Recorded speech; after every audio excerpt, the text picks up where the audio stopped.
me think, like, shouldn't the government get ahead of that, right? I know it's very risky. We know the government's risk averse. I know they have all the boundaries and the guardrails, and they need to be the most cautious, for the citizens' sake.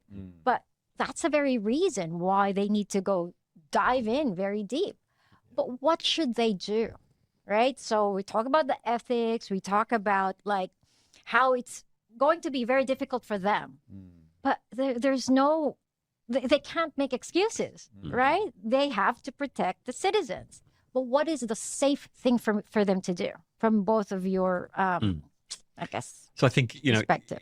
All governments at the moment, local, international, are working on safe and responsible use of AI policies and guidelines, not only for bureaucrats and public servants, but also for technology companies and the general public. So it's a space that is moving quickly and maturing quickly. Yes. And certainly I know that the Australian government doing a lot of work on what those policies are and what kind of guidelines they can put out publicly to help organisations adopt and adapt to a rapidly changing world.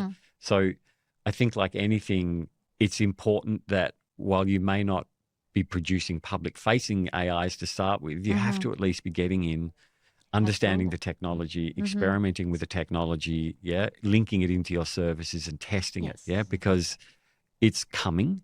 It's here. So it's here, it's coming for government. It's here for many other businesses.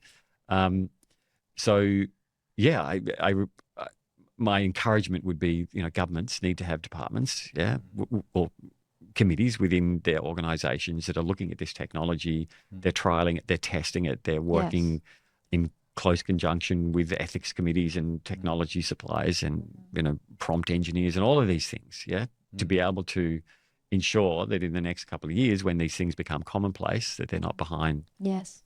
Exactly. And it's a good point. Like, you can do a lot with AI without surfacing it publicly and making it so risky. You can surface it to agents and have them be informed by AI recommendations and content generation. So email responses, things like that, where we used to have email templates for, they can just generate those kind of things and they're personalized. So a lot can be done under the control of a human where it's very safe.